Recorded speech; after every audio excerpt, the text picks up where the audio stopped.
We all like to have a go at Konami for their greed with their Yu-Gi-Oh products. But today I want to talk about another company that has gone a little bit further with their greed than Konami. Hasbro. You see, Hasbro owns Wizards of the Coast and Magic the Gathering. If you don't really pay attention to Magic, I don't either. But here's a rundown of what's been happening over the last couple weeks, maybe a month. Hasbro is releasing, or has released, a set of reprints commemorating the 30 years of play. It has cards like the Black Lotus and other cards from the reserve list, which we'll get into momentarily. Sounds like a pretty good deal, until you get into a couple of minor details. The first one being that the set is $999. The second one being that none of the cards in the set are playable in tournaments. So basically, it is a $1,000 box of proxies. And the third problem being that it is artificially limited. First of all, if none of these cards can be used in tournament, then it should be no more than like $50. And it really shouldn't be a limited set either, if we're gonna do that. The cards themselves aren't made of any type of special material as far as I could tell. They're just cardboard. The same material that they've been making all their other cards with. It's not like you get all the cards within the set either. It's all randomized packs. The argument could be made that this is a collector's item that's not really meant to be opened. Here's the thing, Konami has also made collector's items. In fact, one of their collector's items can be pulled from a $4 pack from Target. I am, of course, talking about 10,000 Dragon. At the making of this video, it is going for $1,400 on TCG Player. So, it is strictly a collector's item, unless if you really want to play with a over $1,000 card in your deck. I highly suggest against that, but hey, but if you want to really look at collector's items, let's look at the Platinum Blue Eyes White Dragon. At release, it was going for $1,000 MSRP, the same price point as this 30th anniversary set, and had something a little bit more going for it. The card itself being made out of pure silver, almost, and having a protective casing around it. That made a little bit more sense to have as a limited item rather than a box of proxies made out of cardboard. I want to make something clear. Making a box of proxies that can't be used in tournament play? Totally fine. That is fine. Making a collector's item? Totally fine. Making a rather expensive collector's item? That's fine, as long as there's a reason behind why it's so goddamn expensive. Limiting production of said proxies to artificially create its collector value is not one of those reasons. Now, 10,000 Dragon also had a low production quantity, but when you pulled it, it was like pulling the lottery. You weren't spending like $1,000 on it.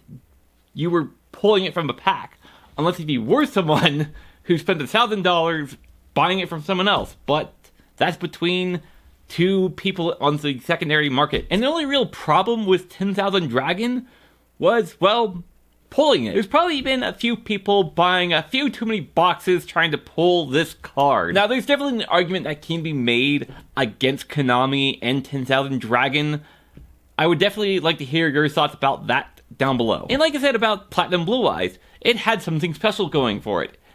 It being made out of 99.99% pure silver. And like I said, it sold for $1,000 when it came out, but it sure isn't that price anymore. It has tripled in price since release, according to TCG Player. For the reserve list, let me explain what that is. It is a list of cards that Wizards of the Coast will never reprint for the sake of the cards on that list retaining their secondary market value. In other words, those cards are purely stock at this point. Cards like the Black Lotus are going for a generous price point on eBay for $1 million. Minimum. So, basically, it's a rich person's item at this point. That is what Wizards of the Coast is worried about with the reserve list. MBT made a video recently about bad Konami products in response to this box. While I think that is a good video, none of the products even compare to a $1,000 box of proxies. I mean, everything listed in that video can be used in tournament play. Like I said, there's nothing wrong with printing proxies or cards that can't be used in tournaments. And in fact, Konami has done that.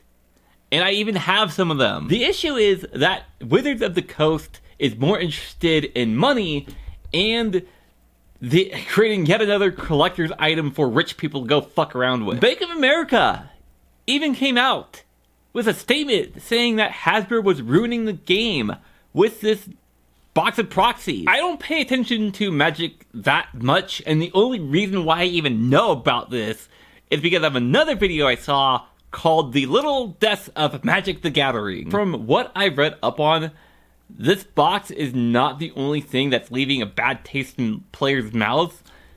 It's also the secondary market being a complete mess, and the custom cards website being shut down as well.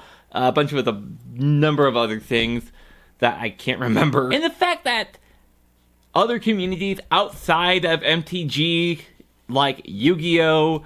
And corporations like Bank of America are chiming in with their opinion, is a pretty clear sign that Hasbro and Wizards of the Coast done fucked up. Thank you all so much for watching. This is definitely a different type of video for me. It's definitely an interesting case, to say the least. If there's anything that I missed about this particular issue, then let me know down below in the comments. And hey, while you're down there, subscribe to the channel. My name is Vincent, and I am the Race Duelist. Goodbye.